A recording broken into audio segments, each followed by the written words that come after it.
What's going on in America today? Why are we over our heads in debt? Why can't the politicians bring debt under control? Why are so many people, often both parents now, working at low-paying, dead-end jobs and still making do with less? What's the future of the American economy and way of life? Why does the government tell us inflation is low when the buying power of our paychecks is declining at an alarming rate? Only a generation ago, bread was a quarter, and you could get a new car for $19.95. The problem is that since 1864, we've had a debt-based banking system. All our money is based on government debt. We cannot extinguish government debt without extinguishing our money supply. That's why talk of paying off the national debt without reforming our banking system is an impossibility. That's why the solution does not lie in discussing the size of the national debt, rather it lies in reforming our banking system. This is the Federal Reserve headquarters in Washington. It sits on this very impressive address, right on Constitution Avenue, right across from the Lincoln Memorial. But is it federal? Is it really part of the United States government? Well, what we're about to show you is that there's nothing federal about the Federal Reserve, and there are no reserves. The name is a deception created back before the Federal Reserve Act was passed in 1913 to make Americans think that America's central bank operates in the public interest.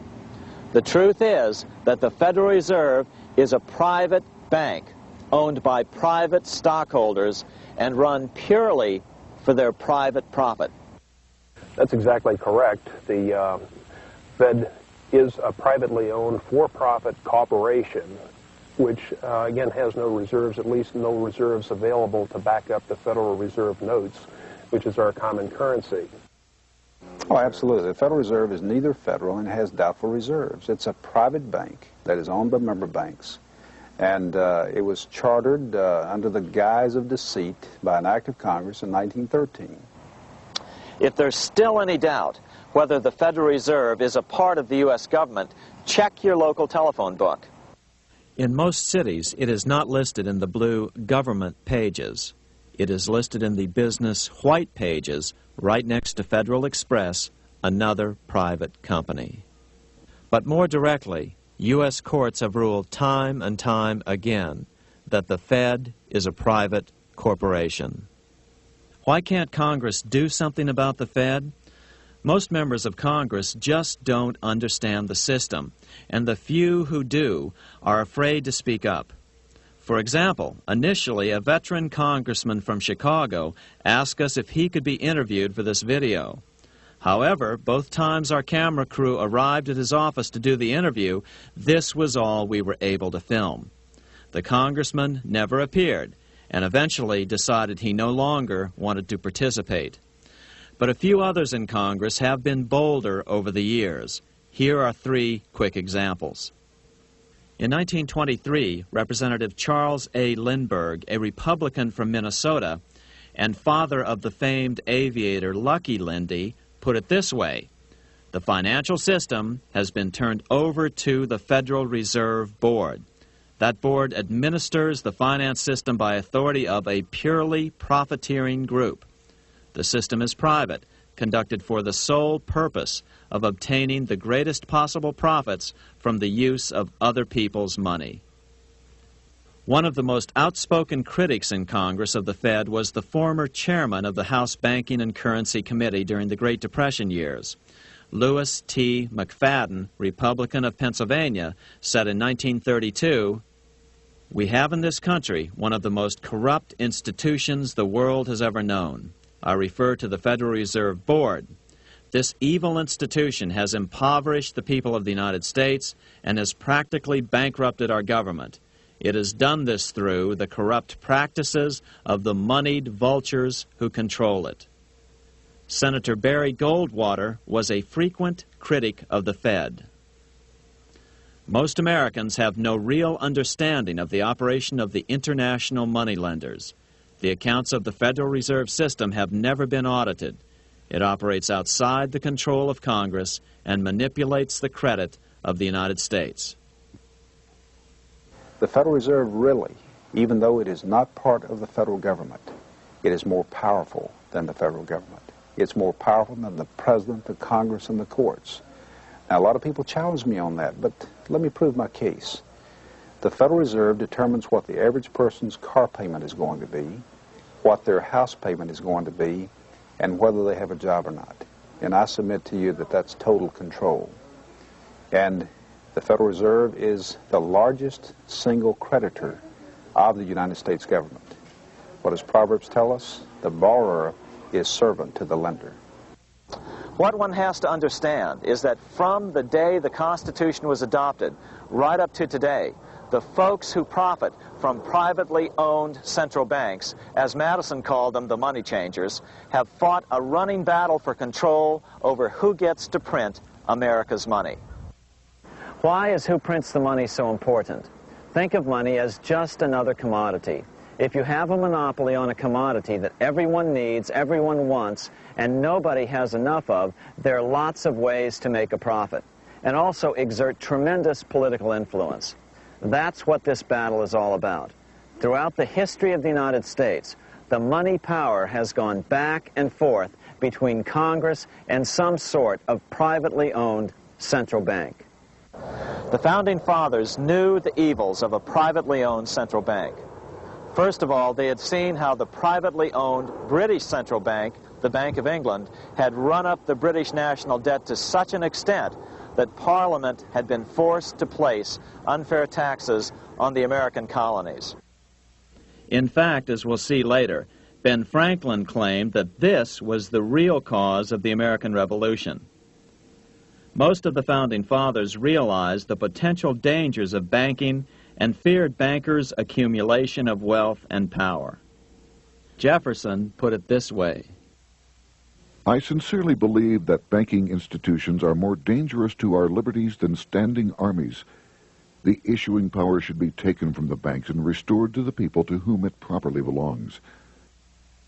That succinct statement of Jefferson is, in fact, the solution to all our economic problems today. It bears repeating. The issuing power should be taken from the banks and restored to the people to whom it properly belongs. James Madison, the main author of the Constitution, agreed. Interestingly, he called those behind the central bank scheme money changers. Madison strongly criticized their actions. History records that the money changers have used every form of abuse, intrigue, deceit, and violent means possible to maintain their control over governments by controlling money and its issuance.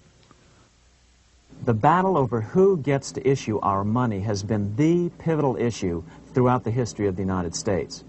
Wars are fought over it, depressions are caused to acquire it. Yet after World War I, this battle was rarely mentioned in newspapers or history books. Why? By World War I, the money changers, with their dominant wealth, had seized control of most of the nation's press. Throughout U.S. history, this battle over who gets the power to issue our money has raged. In fact, it's changed hands back and forth 8 times since 1764. Yet this fact has virtually vanished from public view for over 3 generations behind a smokescreen emitted by Fed cheerleaders in the media. Until we stop talking about deficits and government spending and start talking about who controls how much money we have, it's all just a big shell game, a complete and utter deception. It won't matter if you pass an ironclad amendment to the Constitution mandating a balanced budget. Our situation is only going to get worse until we root out the cause at its source. What's the solution for our national problem? First of all, education. That's what this video presentation is all about. But secondly, we must act. We must take back the power to issue our own money. Issuing our own money is not a radical solution. I want to stress that. It's the same solution used at different points in U.S. history by men like Benjamin Franklin, Thomas Jefferson, Andrew Jackson, Martin Van Buren, and Abraham Lincoln. So, to sum it up, in 1913, Congress gave an independent central bank, deceptively named the Federal Reserve, a monopoly over issuing America's money. And the debt generated by this quasi-private corporation is what is killing the American economy. Though the Federal Reserve is now the most powerful central bank in the world, it was not the first. So where did this idea come from? To really understand the magnitude of the problem, we have to travel back to Europe. Just who are these money changers James Madison spoke of? In the Bible, 2,000 years ago, Jesus drove the money changers from the temple. It was the only time Jesus used force during his ministry. What were money changers doing in the temple? When Jews came to Jerusalem to pay their temple tax, they could only pay it with a special coin, the half shekel of the sanctuary. This was a half ounce of pure silver about this size.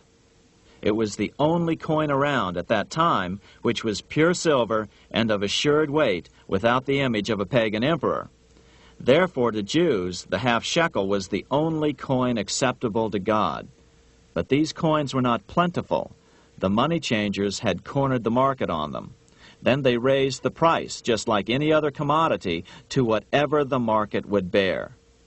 In other words, money changers were making exorbitant profits because they held a virtual monopoly on money. The Jews had to pay whatever they demanded. To Jesus, this totally violated the sanctity of God's house.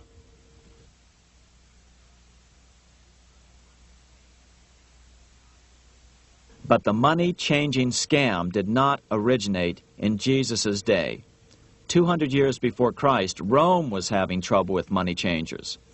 2 early Roman emperors had tried to diminish the power of the money changers by reforming usury laws and limiting land ownership to 500 acres. They were both assassinated.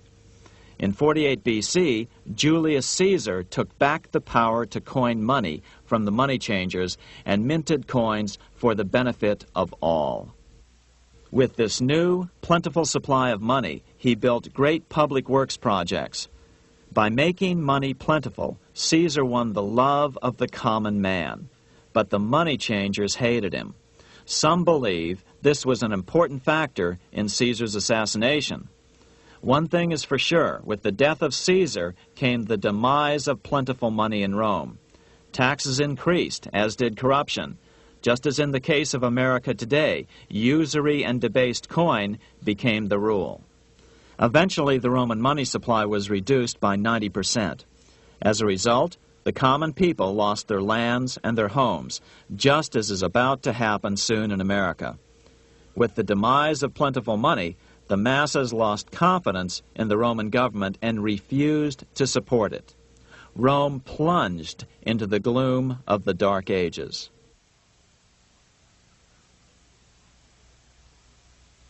A 1,000 years after the death of Christ, money changers, those who loan out and manipulate the quantity of money, were active in medieval England.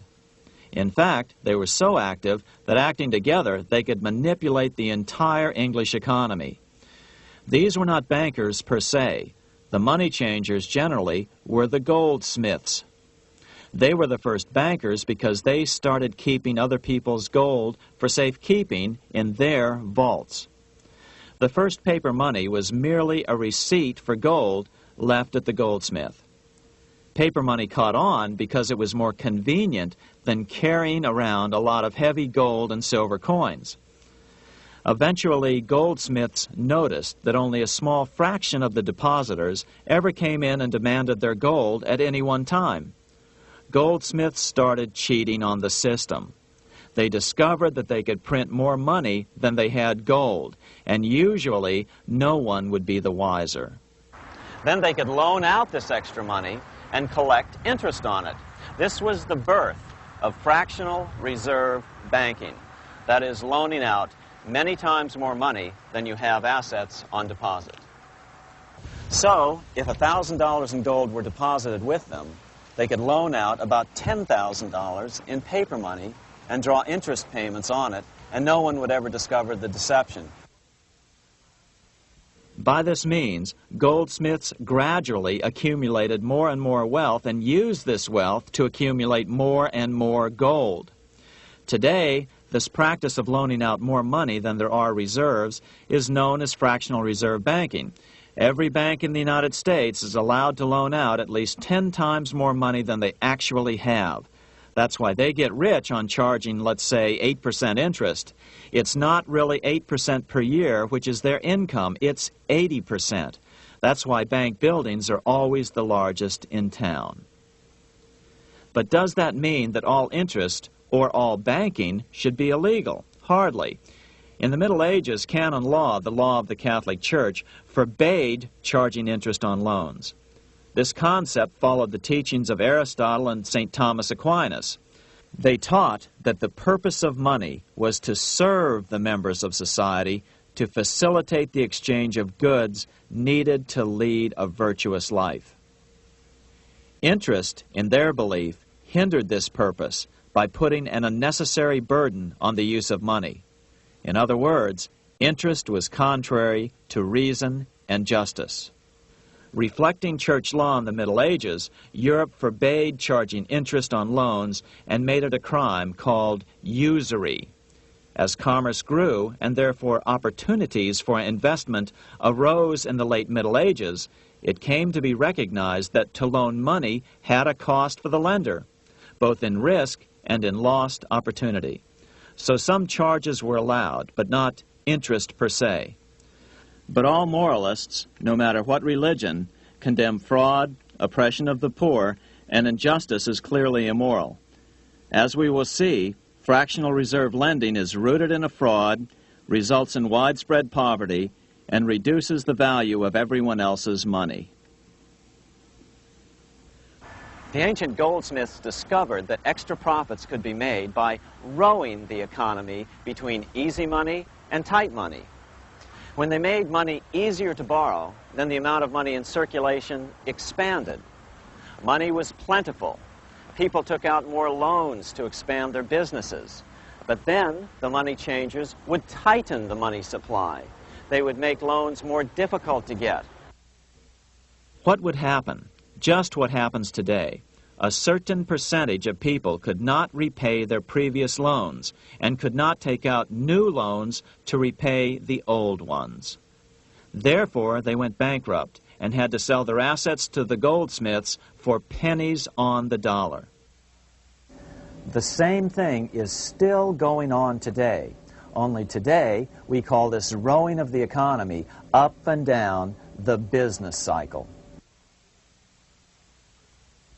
Like Julius Caesar, King Henry I of England finally resolved to take the money power away from the goldsmiths about 1100 A.D.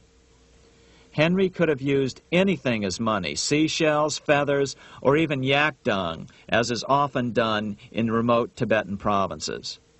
But he invented one of the most unusual money systems in history. It was called the tally stick system. Here I have one of the few surviving examples of this form of British money, which lasted 726 years until 1826, a tally stick. The tally system was adopted to avoid the monetary manipulation of the goldsmiths. Tally sticks were money fabricated out of sticks of polished wood. Notches were cut along one edge of the stick to indicate the denominations. Then the stick was split lengthwise through the notches so that both pieces still had a record of the notches. The king kept one half to protect against counterfeiting. Then he would spend the other half into the economy and they would circulate as money. This particular tally stick is huge. It represented 25,000 pounds. One of the original stockholders in the Bank of England purchased his original shares with this stick. In other words, he bought shares in the world's richest and most powerful corporation with a stick of wood. It's ironic that after its formation in 1694, the Bank of England attacked the tally stick system because it was money outside the power of the money changers, just as King Henry had wanted it to be. Why do people accept sticks of wood for money? That's a great question. Throughout history, people traded anything they thought had value and used as money. You see, the secret is that money is only what people agree on to use as money.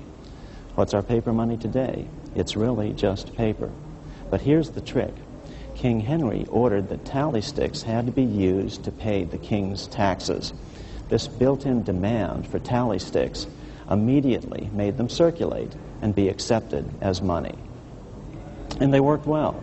In fact, no other form of money has worked so well for so long as tally sticks. Keep in mind, the British Empire was built under the tally stick system. The tally stick system succeeded despite the fact that the money changers constantly attacked it by offering the metal coin system as competition. In other words, metal coins never went completely out of circulation, but tally sticks hung on because they were good for the payment of taxes.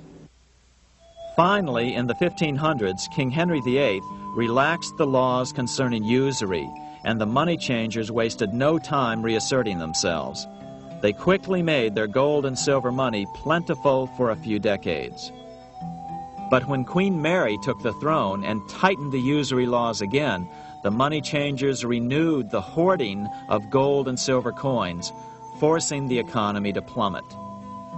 When Queen Mary's sister, Queen Elizabeth I, took the throne, she was determined to regain control over English money. Her solution was to issue gold and silver coins from the public treasury and take the control over the money supply away from the money changers. Although control over money was not the only cause of the English Revolution in 1642, religious differences fueled the conflict. Monetary policy played a major role. Financed by the money changers, Oliver Cromwell finally overthrew King Charles, purged the Parliament, and put the king to death. The money changers were immediately allowed to consolidate their financial power. The result was that for the next 50 years, the money changers plunged Great Britain into a series of costly wars. They took over a square mile of property in the center of London, known as the City of London. This area today is still known as one of the 3 predominant financial centers of the world. Conflicts with the Stuart kings led the money changers in England to combine with those in the Netherlands to finance the invasion of William of Orange, who overthrew the Stuarts in 1688 and took the English throne.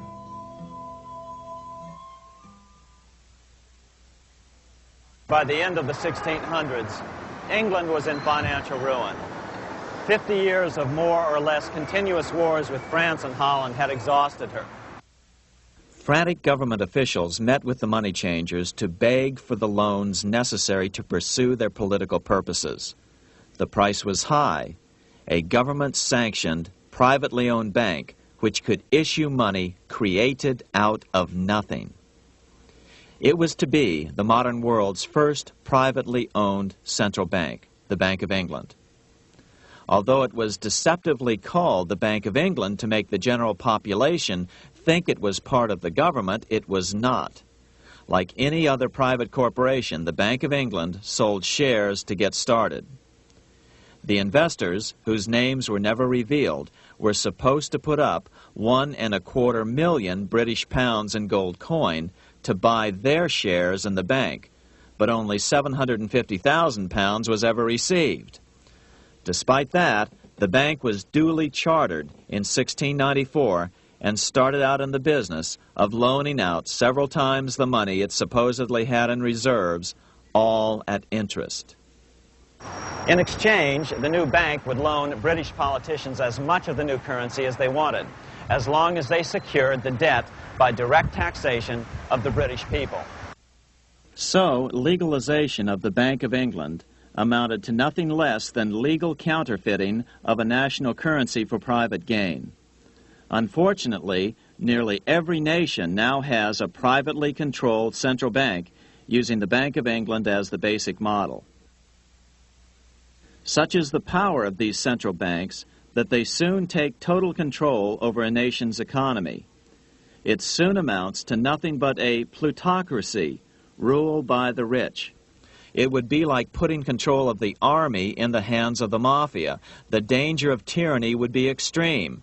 Yes, we need central banks. No, we do not need them in private hands. The central bank scam is really a hidden tax. The nation sells bonds to the central bank to pay for things it does not have the political will to raise taxes to pay for. But the bonds are purchased with money the central bank creates out of nothing. More money in circulation makes your money worth less. The government gets as much money as it needs, and the people pay for it in inflation. The beauty of the plan is that not one person in 1,000 can figure it out because it's usually hidden behind complex-sounding economics gibberish. With the formation of the Bank of England, the nation was soon awash in money.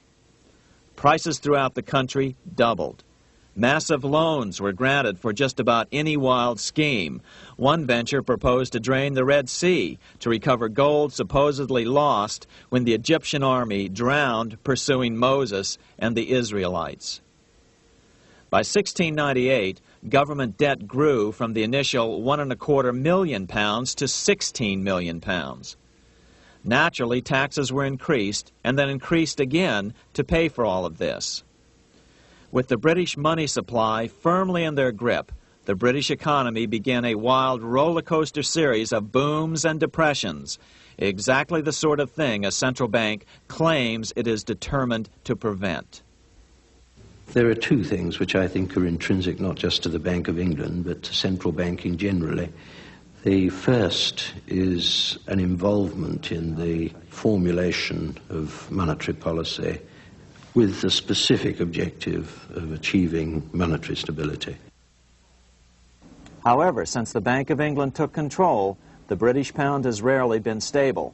Now let's take a look at the role of the Rothschild family, the family said to be the wealthiest in the world.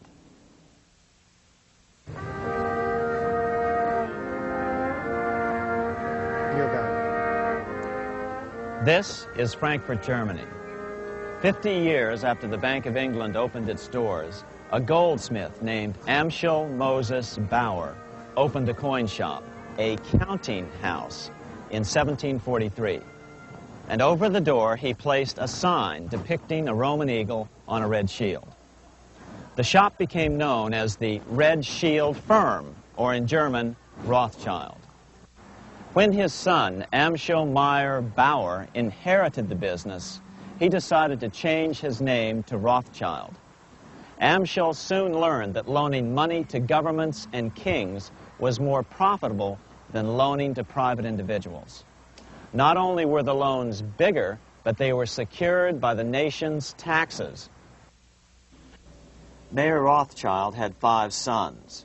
He trained them all in the skills of money creation, then sent them out to the major capitals of Europe to open branch offices of the family banking business. His first son, Amschel Meyer, stayed in Frankfurt to mind the hometown bank. His second son, Solomon, was sent to Vienna. His third son, Nathan, was clearly the most clever.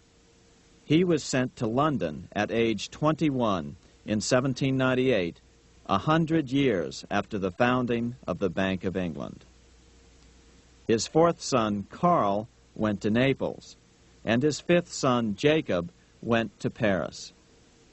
In 1785, Mayer Amschel moved his entire family to this larger house, a 5-story dwelling he shared with the Schiff family.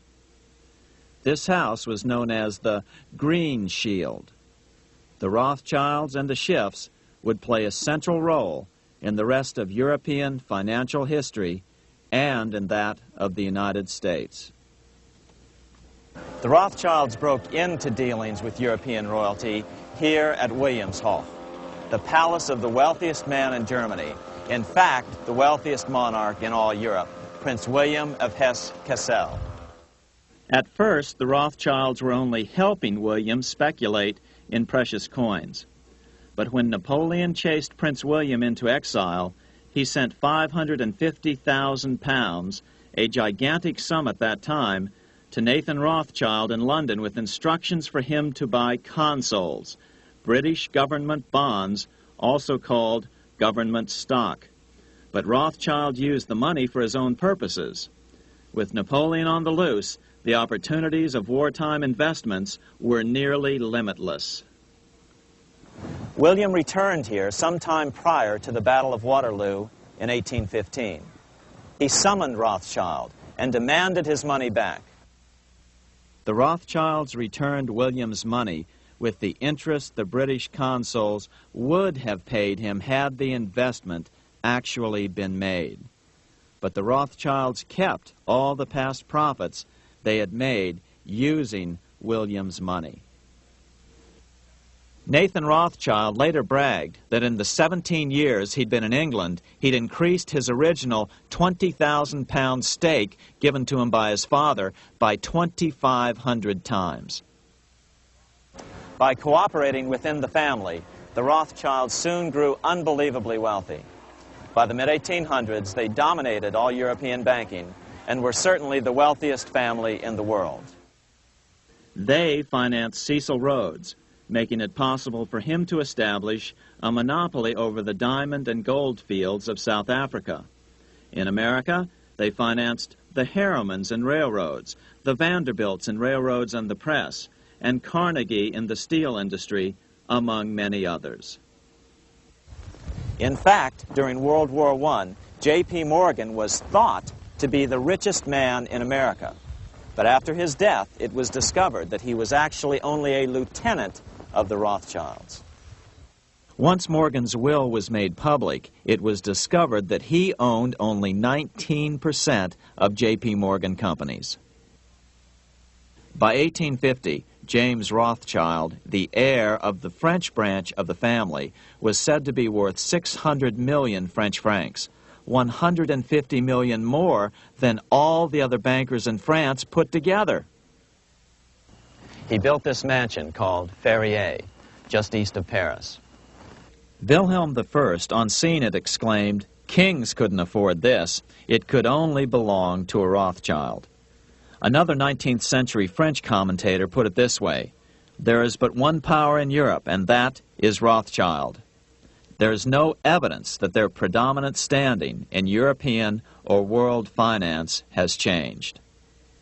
Now let's take a look at the results the Bank of England had produced on the British economy and how that later was the root cause of the American Revolution.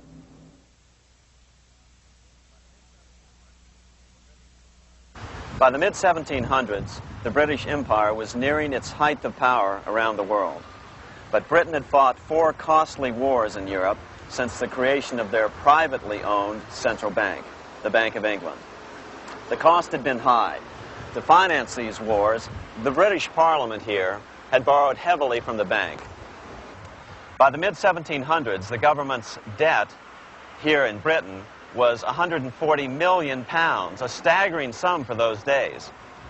Consequently, the British government embarked on a program of trying to raise revenues from their American colonies in order to make their interest payments to the bank.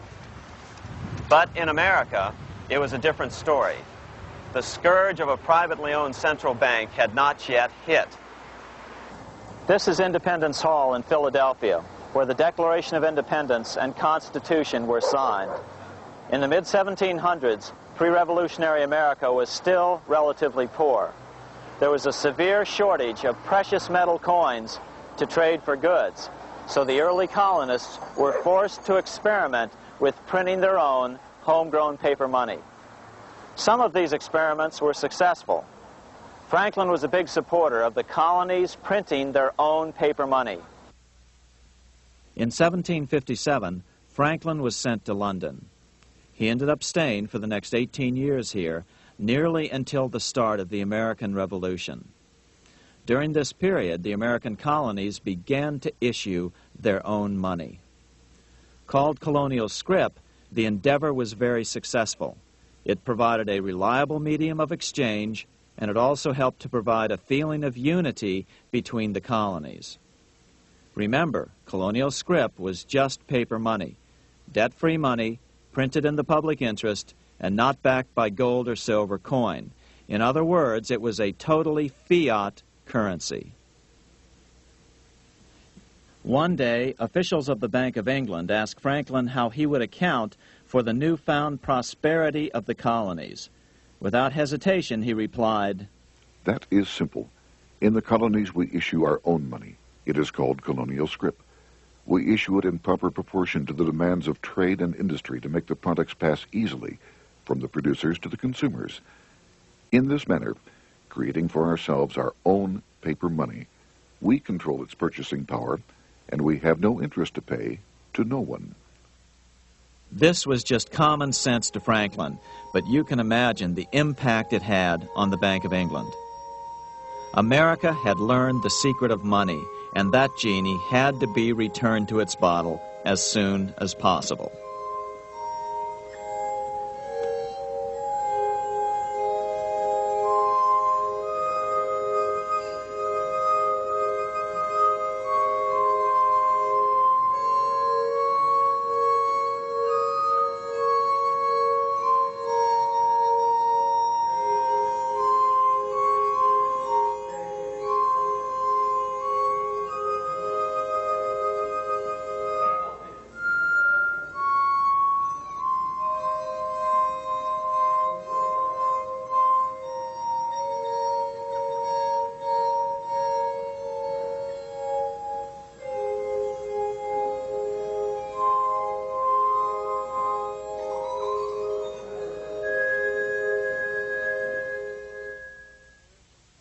As a result, Parliament hurriedly passed the Currency Act of 1764.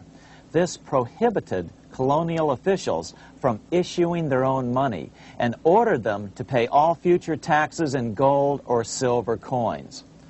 In other words, it forced the colonies on a gold or silver standard. For those who still believe that a gold standard is the answer for America's current monetary problems, look what happened to America after that.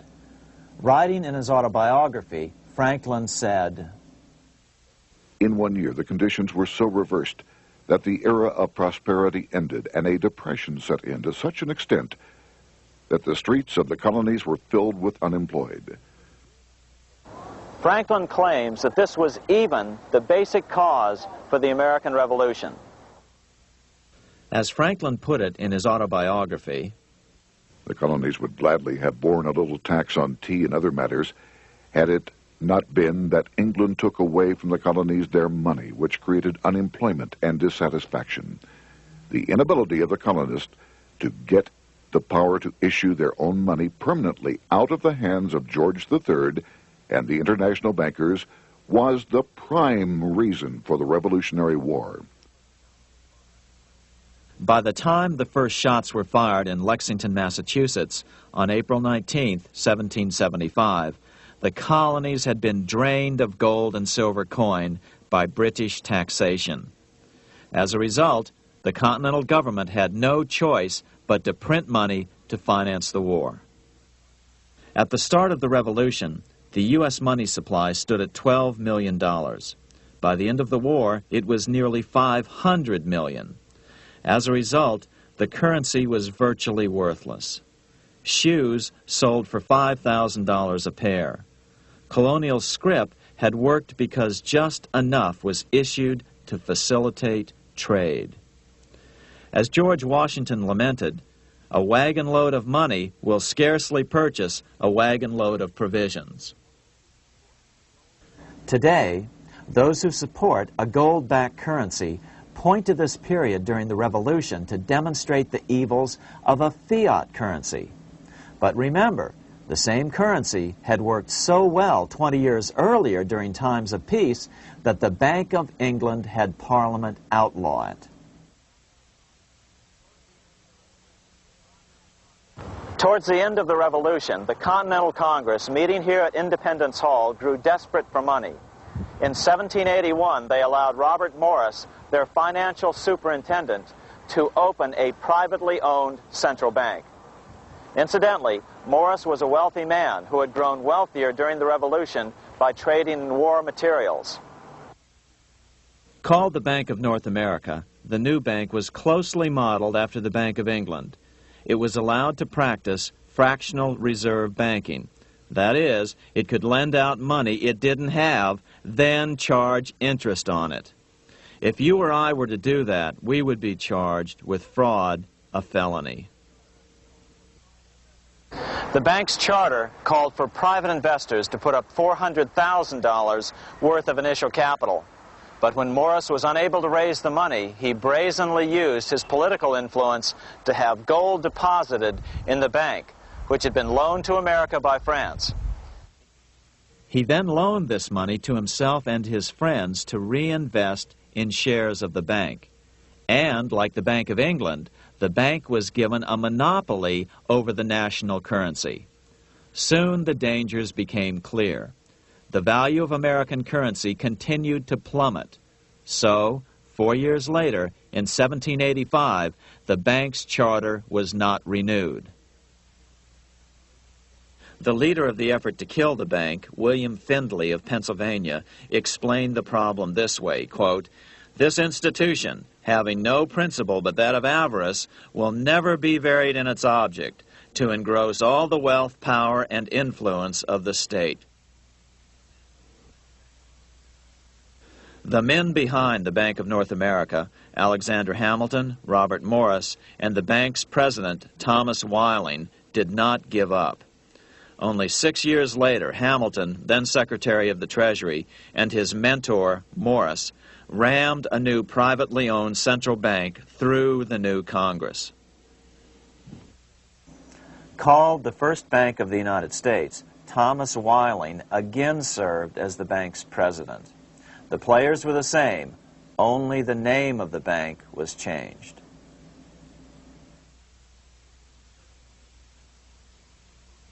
In 1787, colonial leaders assembled in Philadelphia to replace the ailing Articles of Confederation. As we saw earlier, both Thomas Jefferson and James Madison were unalterably opposed to a privately owned central bank. They had seen the problems caused by the Bank of England. They wanted nothing of it. As Jefferson later put it, "If the American people ever allow private banks to control the issue of their currency, first by inflation, then by deflation, the banks and the corporations which grow up around them will deprive the people of all property until their children wake up homeless on the continent their fathers conquered." during the debate over the future monetary system, another one of the founding fathers, Gouverneur Morris, castigated the motivations of the owners of the Bank of North America. Gouverneur Morris headed the committee that wrote the final draft of the Constitution. Morris knew the motivations of the bank well. Along with his old boss, Robert Morris, Gouverneur Morris and Alexander Hamilton were the ones who had presented the original plan for the Bank of North America to the Continental Congress in the last year of the Revolution. In a letter he wrote to James Madison on July 2nd, 1787, Gouverneur Morris revealed what was really going on. "The rich will strive to establish their dominion and enslave the rest. They always did. They always will. They will have the same effect here as elsewhere if we do not, by the power of government, keep them in their proper spheres." Despite the defection of Gouverneur Morris from the ranks of the bank, Hamilton, Robert Morris, Thomas Whiling, and their European backers were not about to give up. They convinced the bulk of the delegates to the Constitutional Convention to not give Congress the power to issue paper money. Most of the delegates were still reeling from the wild inflation of the paper currency during the Revolution. They had forgotten how well colonial scrip had worked before the war. But the Bank of England had not. The money changers could not stand to have America printing her own money again. So the Constitution is silent on the matter. This grievous defect left the door wide open for the money changers, just as they had planned.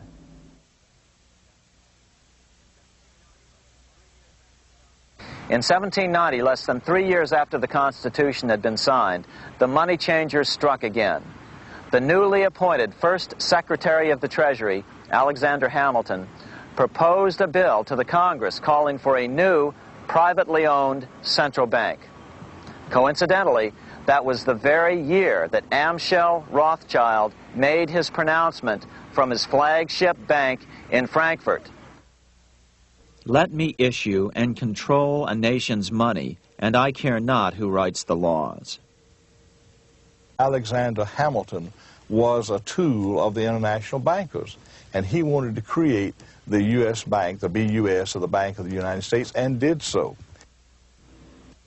Interestingly, one of Hamilton's first jobs after graduating from law school in 1782 was as an aide to Robert Morris, the head of the Bank of North America. In fact, the year before, Hamilton had written Morris a letter saying, "A national debt, if it is not excessive, will be to us a national blessing." A blessing to whom? After a year of intense debate, in 1791, Congress passed the bill and gave it a 20-year charter. The new bank was to be called the First Bank of the United States, or BUS. Here we are in front of the First Bank of the United States in Philadelphia. The bank was given a monopoly on printing U.S. currency, even though 80% of its stock would be held by private investors. The other 20% would be purchased by the U.S. government. But the reason was not to give the government a piece of the action. It was to provide the capital for the other 80% owners. As with the old Bank of North America and the Bank of England before that, the stockholders never paid the full amount for their shares. The U.S. government put up their initial $2 million in cash. Then the bank, through the old magic of fractional reserve lending, made loans to its charter investors so they could come up with the remaining $8 million of capital needed for this risk-free investment. Like the Bank of England, the name of the Bank of the United States was deliberately chosen to hide the fact that it was privately controlled. And like the Bank of England, the names of the investors in the bank were never revealed. Many years later, it was a common saying that the Rothschilds were the power behind the old Bank of the United States. The bank was sold to Congress as a way to bring stability to the banking system and eliminate inflation. So what happened? Over the first 5 years, the U.S. government borrowed $8.2 million from the Bank of the United States. In the same 5-year period, prices rose by 72%. Jefferson, as the new Secretary of State, watched the borrowing with sadness and frustration, unable to stop it. I wish it were possible to obtain a single amendment to our Constitution, taking from the federal government the power of borrowing. Millions of Americans feel the same way today. They watch in helpless frustration as the federal government borrows the American economy into oblivion. So, although it was called the First Bank of the United States, it was not the first attempt at a privately owned central bank in this country. As with the Bank of North America, the government put up most of the cash to get this private bank going, then the bankers loaned the money to each other to buy the remaining stock in the bank. It was a scam, plain and simple, and they wouldn't be able to get away with it for long. But first, we have to travel back to Europe to see how a single man was able to manipulate the entire British economy by obtaining the first news of Napoleon's final defeat.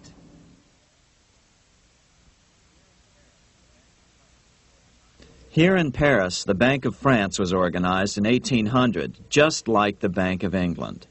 But Napoleon decided France had to break free of debt, and he never trusted the Bank of France. He declared that when a government is dependent upon bankers for money, the bankers, not the leaders of the government, are in control. The hand that gives is above the hand that takes. Money has no motherland. Financiers are without patriotism and without decency. Their sole object is gain. Back in America, unexpected help was about to arrive. In 1800, Thomas Jefferson narrowly defeated John Adams to become the third president of the United States. By 1803, Jefferson and Napoleon had struck a deal. The U.S. would give Napoleon $3 million in gold in exchange for a huge chunk of territory west of the Mississippi River, the Louisiana Purchase. With that $3 million, Napoleon quickly forged an army and set off across Europe, conquering everything in his path. But the Bank of England quickly rose to oppose him. They financed every nation in his path, reaping the enormous profits of war. Prussia, Austria, and finally Russia all went heavily into debt in a futile attempt to stop Napoleon. 4 years later, with the main French army in Russia, 30-year-old Nathan Rothschild, the head of the London office of the Rothschild family, personally took charge of a bold plan to smuggle a much-needed shipment of gold right through France to finance an attack by the Duke of Wellington from Spain. Nathan later bragged at a dinner party in London that it was the best business he'd ever done. Little did he know that he would do much better business in the near future. Wellington's attacks from the south and other defeats eventually forced Napoleon to abdicate, and Louis XVIII was crowned king. Napoleon was exiled to Elba, a tiny island off the coast of Italy, supposedly exiled from France forever. While Napoleon was in exile on Elba, temporarily defeated by England with the financial help of the Rothschilds, America was trying to break free of its central bank as well.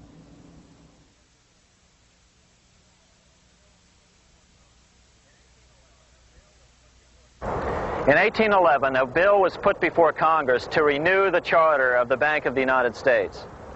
The debate grew very heated, and the legislatures of both Pennsylvania and Virginia passed resolutions asking Congress to kill the bank. The press corps of the day attacked the bank openly, calling it a great swindle, a vulture, a viper, and a cobra. Oh, to have an independent press once again in America. A congressman named P.B. Porter attacked the bank from the floor of Congress, saying if the bank's charter was renewed, Congress, quote, will have planted in the bosom of this Constitution a viper, which one day or another will sting the liberties of this country to the heart, close quote. Prospects didn't look that good for the bank. Some writers have even claimed that Nathan Rothschild warned that the United States would find itself involved in a most disastrous war if the bank's charter were not renewed. But it wasn't enough. When the smoke had cleared, the renewal bill was defeated by a single vote in the House and was deadlocked in the Senate. By now, America's fourth president, James Madison, was in the White House. Remember, Madison was a staunch opponent of the bank. His vice president, George Clinton, broke a tie in the Senate and sent the bank into oblivion. Within 5 months, England attacked the U.S., and the War of 1812 was on. But the British were still busy fighting Napoleon, and so the War of 1812 ended in a draw in 1814. Though the money changers were temporarily down, they were far from out. It would take them only another 2 years to bring back their bank bigger and stronger than ever.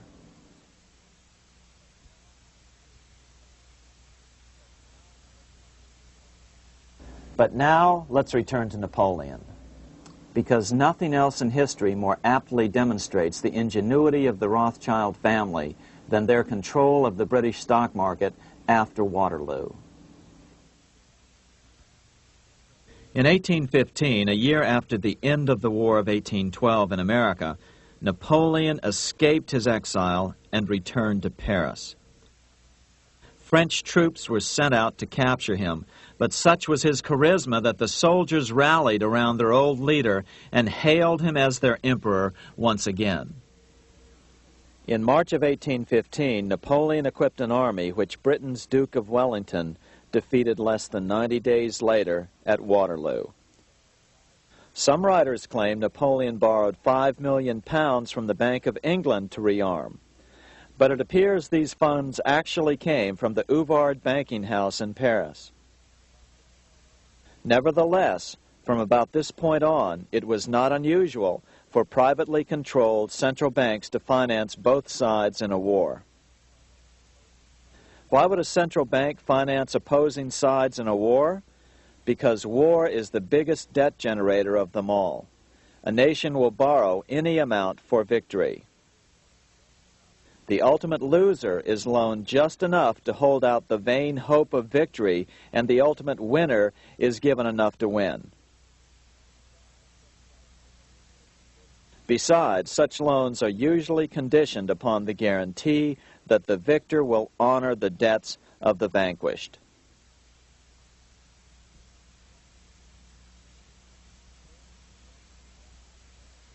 This is the Waterloo battlefield about 200 miles northeast of Paris in what today is Belgium. Here Napoleon suffered his final defeat, but not before thousands of French and Englishmen gave their lives on a steamy summer day in July of 1815. Right over there, on June 18, 1815, 74,000 French troops met 67,000 troops from Britain and other European nations. The outcome was certainly in doubt. In fact, had Napoleon attacked a few hours earlier, he would probably have won the battle. But no matter who won or lost, back in London, Nathan Rothschild planned to use the opportunity to try to seize control over the British stock and bond market and possibly even the Bank of England. Rothschild stationed a trusted agent, a man named Rothworth, on the north side of the battlefield, closer to the English Channel. Once the battle had been decided, Rothworth took off for the Channel. He delivered the news to Nathan Rothschild a full 24 hours before Wellington's own courier. Rothschild hurried to the stock market and took up his usual position in front of an ancient pillar. All eyes were on him. The Rothschilds had a legendary communications network. If Wellington had been defeated and Napoleon was loose on the continent again, Britain's financial situation would become grave indeed. Rothschild looked saddened. He stood there motionless, eyes downcast. Then suddenly he began selling. Other nervous investors saw that Rothschild was selling. It could only mean one thing. Napoleon must have won, Wellington must have lost. The market plummeted. Soon everyone was selling their consols, their British government bonds, and prices dropped sharply. But then Rothschild started secretly buying up the consols through his agents for only a fraction of their worth hours before. Myths, legends, you say?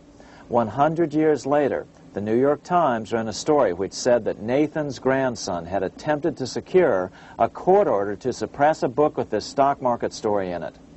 The Rothschild family claimed the story was untrue and libelous, but the court denied the Rothschilds' request and ordered the family to pay all court costs. What's even more interesting about this story is that some authors claim that the day after the Battle of Waterloo, in a matter of hours, Nathan Rothschild came to dominate not only the bond market, but the Bank of England as well. Whether or not the Rothschild family seized control of the Bank of England, the first privately owned central bank in a major European nation and the wealthiest, one thing is certain. By the mid-1800s, the Rothschilds were the richest family in the world, bar none. They dominated the new government bond markets and branched into other banks and industrial concerns. In fact, the rest of the 19th century was known as the Age of the Rothschilds. Despite this overwhelming wealth, the family has generally cultivated an aura of invisibility. Although the family controls scores of industrial, commercial, mining, and tourist corporations, only a handful bear the Rothschild name. By the end of the 19th century, one expert estimated that the Rothschild family controlled half the wealth of the world. Whatever the extent of their vast wealth, it is reasonable to assume that their percentage of the world's wealth has increased since then. But since the turn of the century, the Rothschilds have cultivated the notion that their power has somehow waned even as their wealth increases.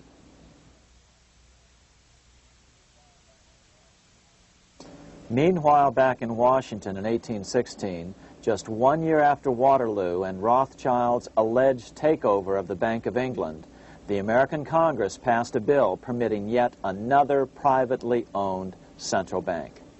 This bank was called the Second Bank of the United States. The new bank's charter was a copy of the previous banks. The U.S. government would own 20% of the shares of the bank. Of course, the federal share was paid by the Treasury up front into the bank's coffers. Then, through the magic of fractional reserve lending, it was transformed into loans to private investors who then bought the remaining 80% of the shares. Just as before, the primary stockholders remained a secret. But it is known that the largest block of shares, about 1/3 of the total, were sold to foreigners. As one observer put it, it is certainly no exaggeration to say that the Second Bank of the United States was rooted as deeply in Britain as it was in America. So, by 1816, some authors claim the Rothschilds had taken control over the Bank of England and backed a new, privately owned central bank in America as well.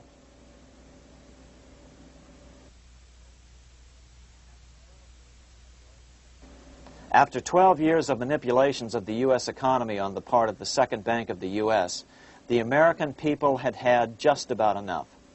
Opponents of the bank nominated a dignified senator from Tennessee, Andrew Jackson, the hero of the Battle of New Orleans, to run for president. This is his home, the Hermitage.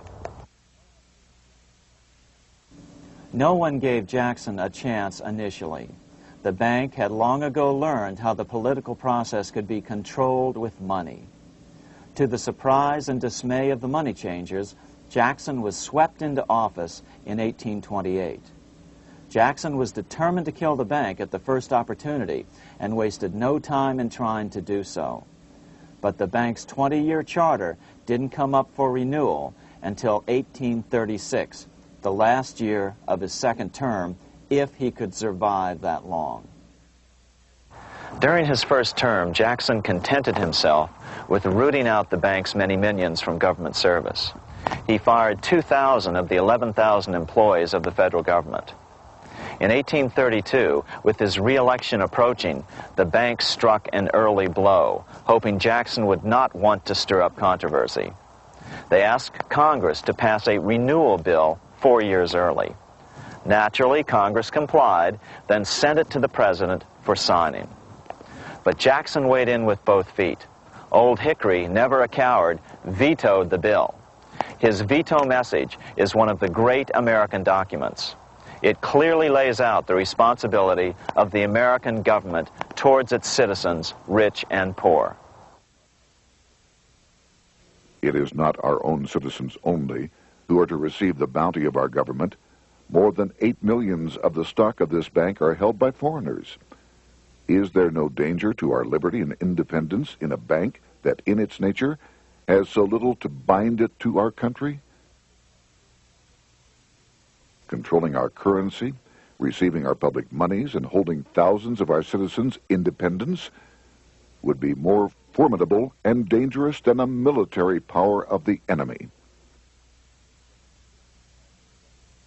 If government would confine itself to equal protection and, as heaven does its rains, shower its favor alike on the high and the low, the rich and the poor, it would be an unqualified blessing. In the act before me, there seems to be a wide and unnecessary departure from these just principles. Later that year, in July 1832, Congress was unable to override Jackson's veto. Now Jackson had to stand for re-election. Jackson took his argument directly to the people. For the first time in U.S. history, Jackson took his presidential campaign on the road.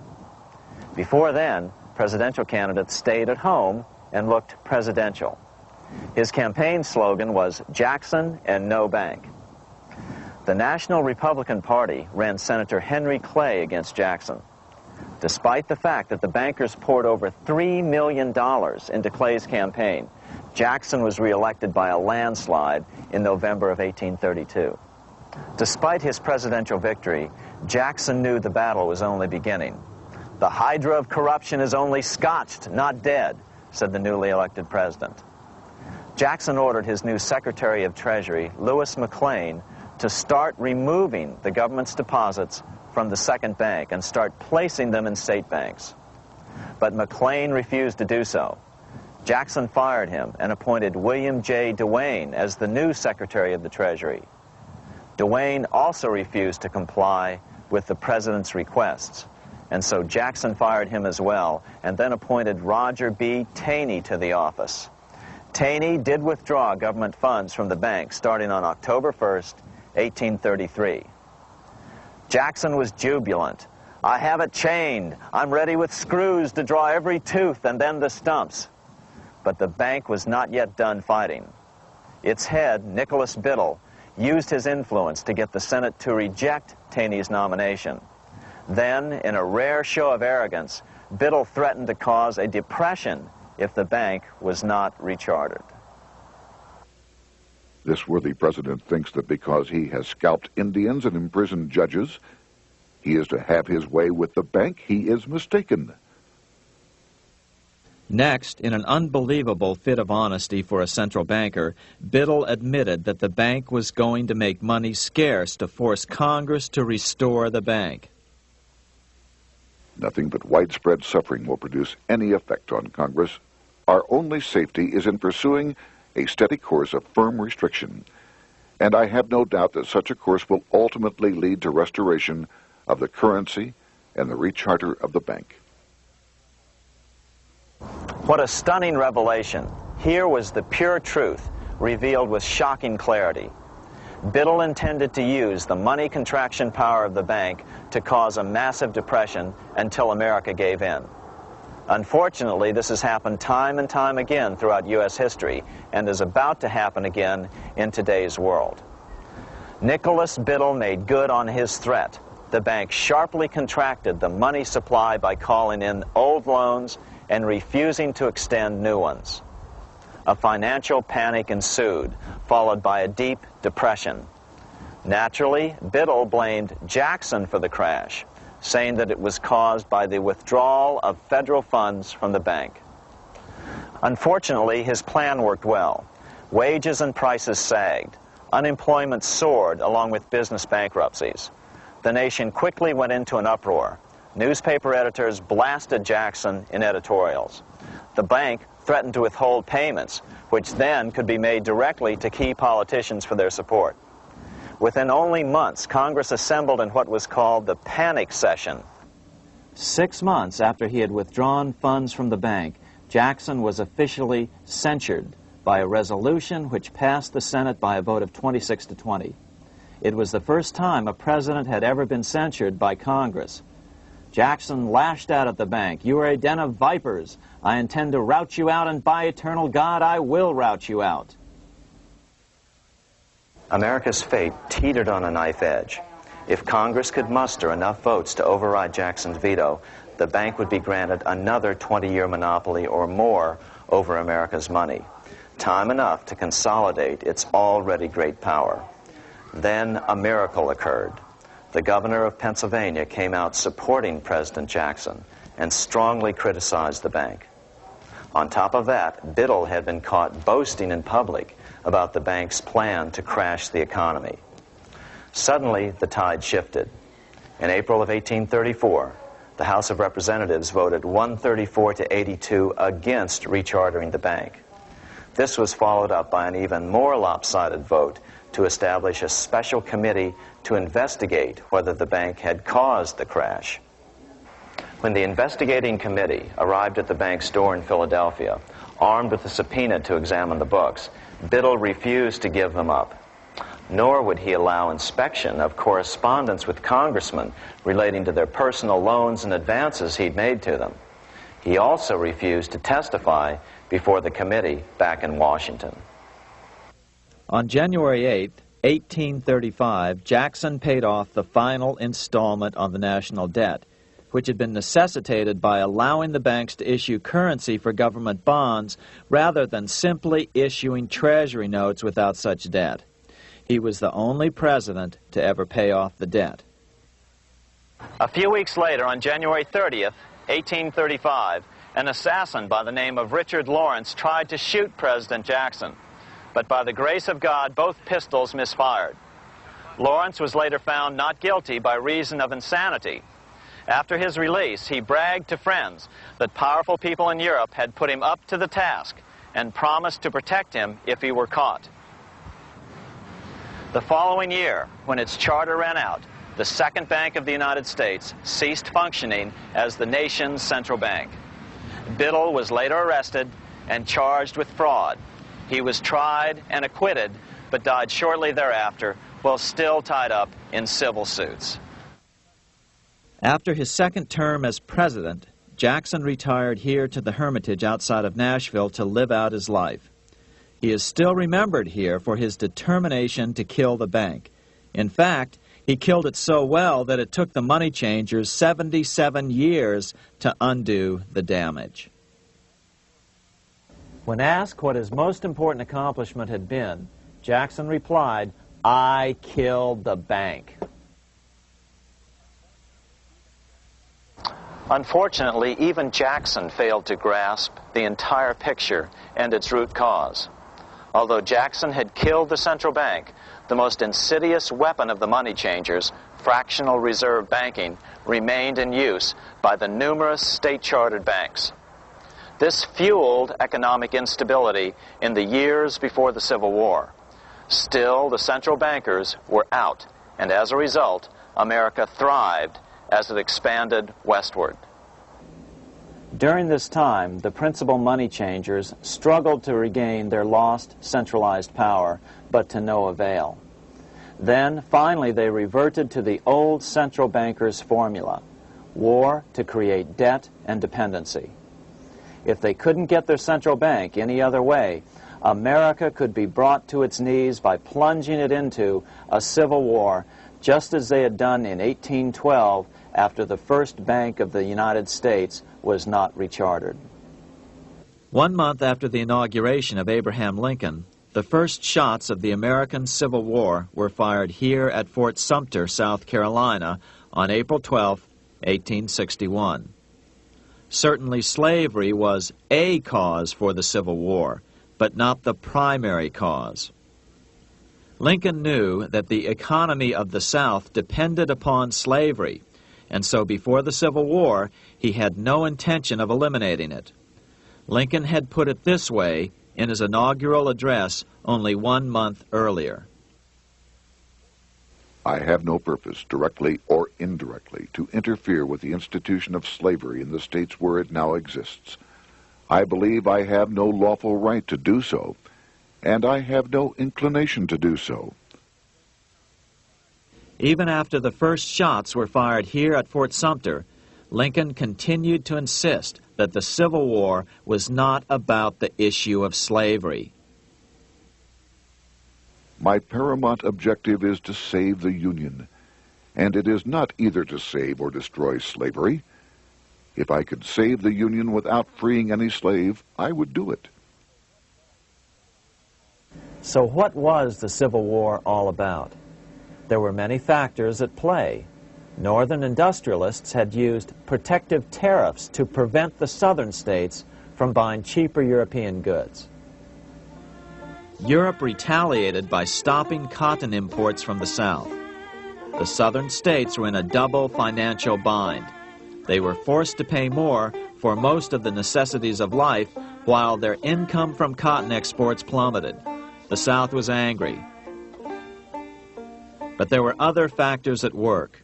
The money changers were still stung by America's withdrawal from their control 25 years earlier. Since then, America's wildcat economy had made the nation rich, a bad example for the rest of the world. The central bankers now saw an opportunity to split the rich new nation, to divide and conquer by war. Was this just some sort of wild conspiracy theory at the time? Well, let's take a look at what a well-placed observer of the scene had to say at the time. His name was Otto von Bismarck, Chancellor of Germany, the man who united the German states a few years later. The division of the United States into federations of equal force was decided long before the Civil War by the high financial powers of Europe. These bankers were afraid that the United States, if they remained as one bloc and as one nation, would attain economic and financial independence which would upset their financial domination over the world. Within months after the first shots here at Fort Sumter, the central bankers loaned Napoleon III of France, the nephew of the Waterloo Napoleon, 210 million francs to seize Mexico and station troops along the southern border of the U.S., taking advantage of their war to violate the Monroe Doctrine and return Mexico to colonial rule. No matter what the outcome of the Civil War, a weakened America, heavily indebted to the money changers, would open up Central and South America once again to European colonization and domination. The very thing America's Monroe Doctrine had forbade in 1823. At the same time, Great Britain moved 11,000 troops into Canada and positioned them menacingly along America's northern border. The British fleet went to war alert should their quick intervention be called for. Lincoln knew he was in a double bind. That's why he agonized over the fate of the Union. There was a lot more to it than just differences between the North and the South. That's why his emphasis was always on union and not merely the defeat of the South. But Lincoln needed money to win. In 1861, Lincoln and his Secretary of Treasury, Salmon P. Chase, went to New York to apply for the necessary loans. The money changers, anxious to see the Union fail, offered loans at 24 to 36% interest. Lincoln said thanks, but no thanks, and returned to Washington. Lincoln sent for an old friend, Colonel Dick Taylor of Chicago, and put him on the problem of financing the war. During one meeting, Lincoln asked Taylor what he'd discovered. Taylor put it this way. Why, Lincoln, that is easy. Just get Congress to pass a bill authorizing the printing of full legal tender treasury notes, and pay your soldiers with them, and go ahead and win your war with them also. When Lincoln asked if the people of the United States would accept the notes, Taylor said, "The people, or anyone else, will not have any choice in the matter if you make them full legal tender. They will have the full sanction of the government and be just as good as any money, as Congress is given that express right by the Constitution." So that's exactly what Lincoln did. In 1862-63, he printed up $450 million worth of the new bills. In order to distinguish them from other banknotes in circulation, he printed them in green ink on the back side. That's why the notes were called greenbacks. With this new money, Lincoln paid the troops and bought their supplies. During the course of the war, nearly $450 million worth of greenbacks were printed at no interest to the federal government. Lincoln understood who was really pulling the strings and what was at stake for the American people. This is how he explained his rationale. The government should create, issue, and circulate all the currency and credit needed to satisfy the spending power of the government and the buying power of consumers. The privilege of creating and issuing money is not only the supreme prerogative of government, but it is the government's greatest creative opportunity. By the adoption of these principles, the taxpayers will be saved immense sums of interest. Money will cease to be master and become the servant of humanity. A truly incredible editorial in the London Times explained the central bankers' attitude towards Lincoln's greenbacks. If this mischievous financial policy, which has its origins in North America, shall become indurated down to a fixture, then That government will furnish its own money without cost. It will pay off debts and be without debt. It will have all the money necessary to carry on its commerce. It will become prosperous without precedent in the history of the world. The brains and wealth of all countries will go to North America. That country must be destroyed, or it will destroy every monarchy on the globe. The scheme was effective, so effective that the next year, 1863, with Federal and Confederate troops beginning to mass for the decisive battle of the Civil War, and the Treasury in need of further congressional authority to issue more greenbacks, Lincoln allowed the bankers to push through the National Bank Act. These new national banks would operate under a virtual tax-free status and collectively had the exclusive monopoly power to create the new form of money, banknotes. Though greenbacks continued to circulate, their numbers were not increased. But most importantly, from this point on, the entire U.S. money supply would be created out of debt by bankers buying U.S. government bonds and issuing them for reserves for banknotes. As historian John Kenneth Galbraith explained it, in numerous years following the war, the federal government ran a heavy surplus. It could not, however, pay off its debt, retire its securities, because to do so meant there would be no bonds to back the national banknotes. To pay off the debt was to destroy the money supply. Later in 1863, Lincoln got some unexpected help from Tsar Alexander II of Russia.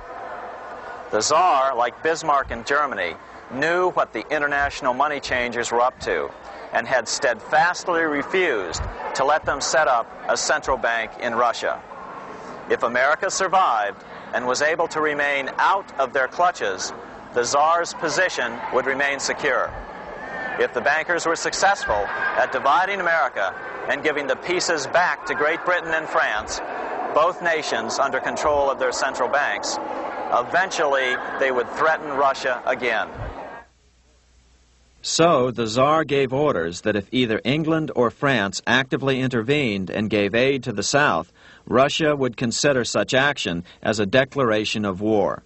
He did the same with part of his Pacific Fleet and sent them to port in San Francisco. Lincoln was reelected the next year, 1864.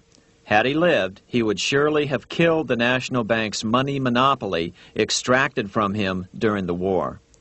On November 21, 1864, he wrote a friend the following: The money power preys upon the nation in times of peace and conspires against it in times of adversity. It is more despotic than monarchy, more insolent than autocracy, more selfish than bureaucracy. Shortly before Lincoln was murdered, his former Secretary of Treasury, Salmon P. Chase, bemoaned his role in helping secure the passage of the National Banking Act only 1 year earlier. My agency in promoting the passage of the National Banking Act was the greatest financial mistake in my life. It has built up a monopoly which affects every interest in the country. On April 14, 1865, 41 days after his second inauguration and just 5 days after Lee surrendered to Grant at Appomattox, Lincoln was shot by John Wilkes Booth at Ford's Theater. Bismarck, Chancellor of Germany, lamented the death of Abraham Lincoln. The death of Lincoln was a disaster for Christendom. There was no man in the United States great enough to wear his boots. I fear that foreign bankers, with their craftiness and tortuous tricks, will entirely corrupt the exuberant riches of America and use it systematically to corrupt modern civilization. They will not hesitate to plunge the whole of Christendom into wars and chaos in order that the earth should become their inheritance. Bismarck well understood the money changers' plan. Allegations that international bankers were responsible for Lincoln's assassination surfaced in Canada 70 years later in 1934. Gerald G. McGeer, a popular and well-respected Canadian attorney, revealed this stunning charge in a 5-hour speech before the Canadian House of Commons, blasting Canada's debt-based money system. Remember, it was 1934, the height of the Great Depression, which was ravaging Canada as well. McGeer had obtained evidence deleted from the public record, provided to him by Secret Service agents at the trial of John Wilkes Booth after Booth's death. McGeer said it showed that Booth was a mercenary working for the international bankers. According to an article in the Vancouver Sun of May 2nd, 1934, Abraham Lincoln, the martyred emancipator of the slaves, was assassinated through the machinations of a group representative of the international bankers who feared the United States president's national credit ambitions. There was only one group in the world at that time who had any reason to desire the death of Lincoln. They were the men opposed to his national currency program and who had fought him throughout the whole Civil War on his policy of greenback currency.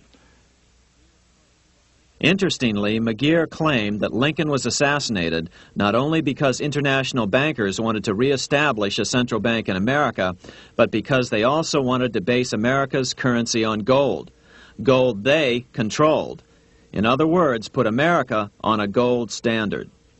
Lincoln had done just the opposite by issuing U.S. notes, greenbacks, which were based purely on the good faith and credit of the United States.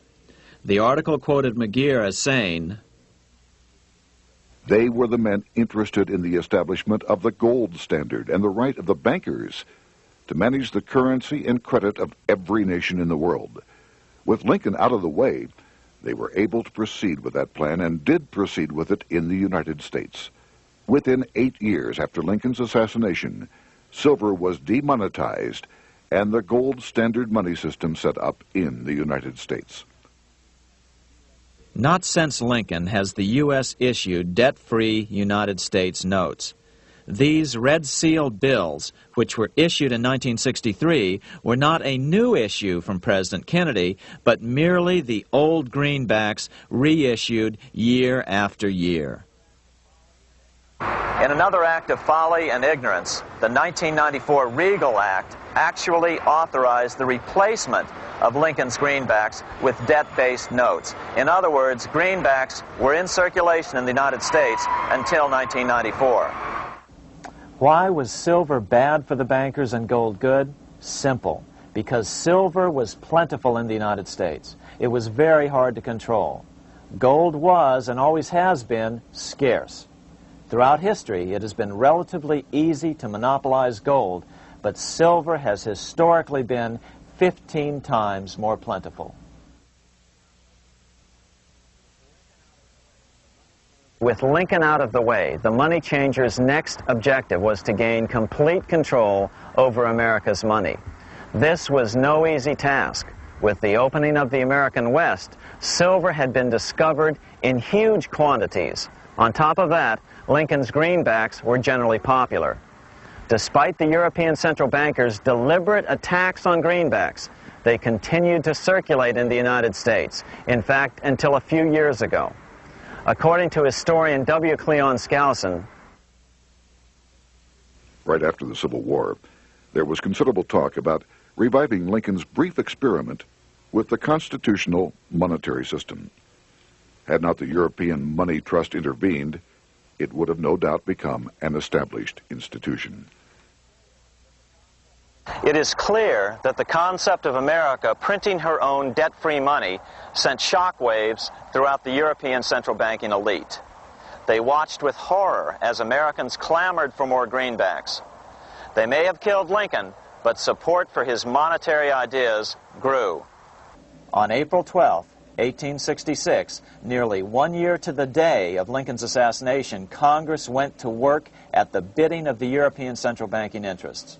It passed the Contraction Act, authorizing the Secretary of the Treasury to begin to retire some of the greenbacks in circulation and thereby contract the money supply. Authors Theodore R. Thorin and Richard F. Warner explained the results of the money contraction in their classic book on the subject, The Truth in Money Book. The hard times which occurred after the Civil War could have been avoided if the greenback legislation had continued as President Lincoln had intended. Instead, there were a series of money panics, what we call recessions, which put pressure on Congress to enact legislation to place the banking system under centralized control. Eventually, the Federal Reserve Act was passed on December 23, 1913. In other words, the money changers wanted two things: the reinstitution of a central bank under their exclusive control, and two, an American currency backed by gold. Their strategy was twofold. First of all, cause a series of panics to try to convince the American people that only centralized control of the money supply could provide economic stability. And secondly, remove so much money from the system that most Americans would be so desperately poor that they either wouldn't care or would be too weak to oppose the bankers. In 1866, there was $1.8 billion in currency in circulation in the United States, about $50.46 per capita. In 1867 alone, $500 million, $500 million, was removed from the U.S. money supply. 10 years later, in 1876, America's money supply was reduced to only $600 million. In other words, 2/3 of America's money had been called in by the bankers. Only $14.60 per capita remained in circulation. 10 years later, the money supply had been reduced to only $400 million, even though the population had boomed. The result was that only $6.67 per capita remained in circulation, a 760% loss in buying power over 20 years. Today, economists try to sell the idea that recessions and depressions are a natural part of something they call the business cycle. The truth is, our money supply is manipulated now just as it was before and after the Civil War. How did this happen? How did money become so scarce? Simple. Bank loans were called in and no new ones were given. In addition, silver coins were melted down. In 1872, a man named Ernest Sed was given 100,000 pounds, about $500,000, by the Bank of England and sent to America to bribe necessary congressmen to get silver demonetized. He was told that if that was not sufficient, to draw an additional 100,000 pounds or as much more as was necessary. The next year, Congress passed the Coinage Act of 1873, and the minting of silver dollars abruptly stopped. In fact, Representative Samuel Hooper, who introduced the bill in the House, acknowledged that Mr. Sed actually drafted the legislation. But it gets even worse than that. In 1874, Sed himself admitted who was behind the scheme. I went to America in the winter of 1872-73, authorized to secure, if I could, the passage of a bill demonetizing silver. It was in the interest of those I represented, the governors of the Bank of England, to have it done. By 1873, gold coins were the only form of coin money. But the contest over control of America's money was not yet over. Only 3 years later, in 1876, with 1/3 of America's workforce unemployed, the population was growing restless. People were clamoring for a return to the greenback money system of President Lincoln, or a return to silver money, anything that would make money more plentiful. That year, Congress created the United States Silver Commission to study the problem. Their report clearly blamed the monetary contraction on the national bankers. The report is interesting because it compares the deliberate money contraction by the national bankers after the Civil War to the fall of the Roman Empire. The disaster of the Dark Ages was caused by decreasing money and falling prices. Without money, civilization could not have had a beginning, and with a diminishing supply, it must languish, and unless relieved, finally perish. At the Christian era, the metallic money of the Roman Empire amounted to $1,800,000,000. By the end of the 15th century, it had shrunk to less than $200 million. History records no other such disastrous transition as that from the Roman Empire to the Dark Ages.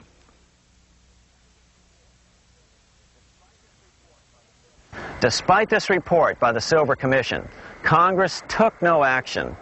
The next year, 1877, riots broke out from Pittsburgh to Chicago. The torches of starving vandals lit up the sky. The bankers huddled to decide what to do.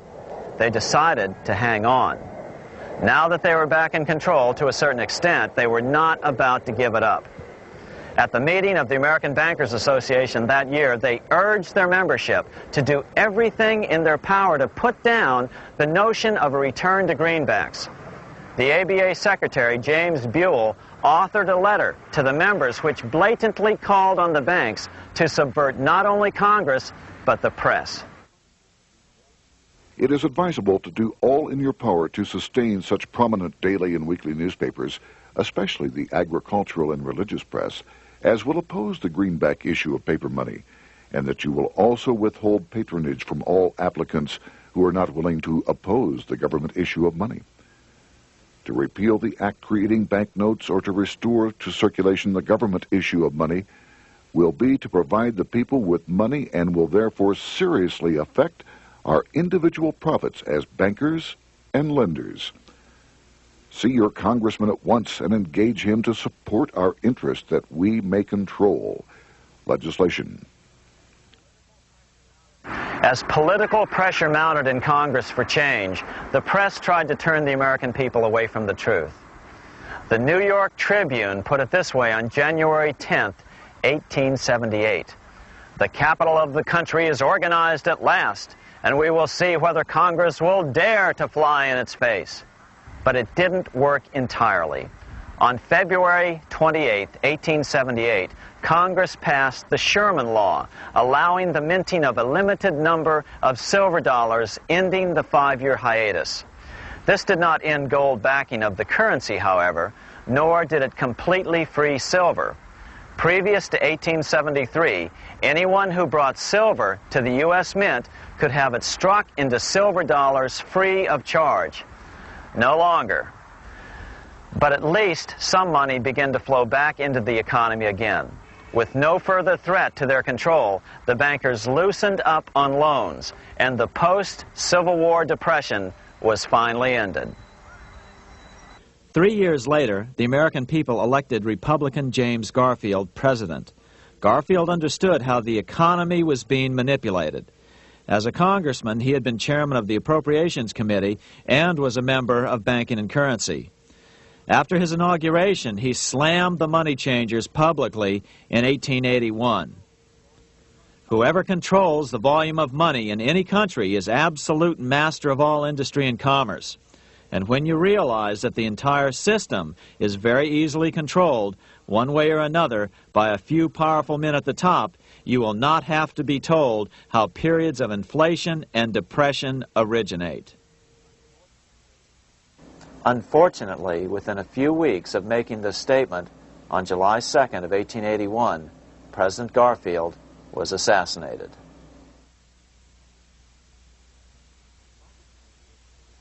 The money changers were gathering strength fast. They began a periodic fleecing of the flock, as they called it, by creating economic booms followed by further depressions so they could buy up thousands of homes and farms for pennies on the dollar. In 1891, the money changers prepared to take the American economy down again, and their methods and motives were laid out with shocking clarity in a memo sent out by the American Bankers Association, the ABA, an organization in which most bankers were members. Notice that this memo called for bankers to create a depression on a certain date 3 years in the future. According to the congressional record, here's how it read in part.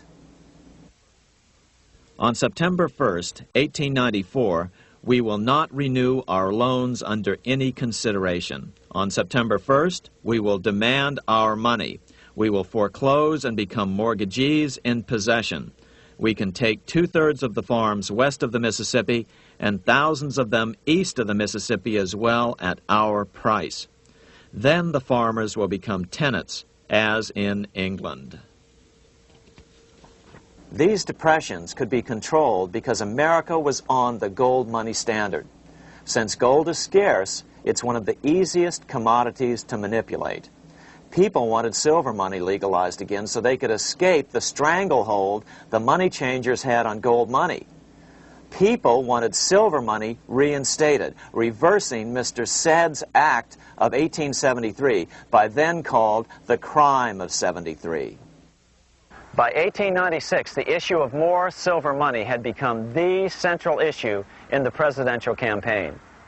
William Jennings Bryan, a senator from Nebraska, ran for president as a Democrat on the free silver issue.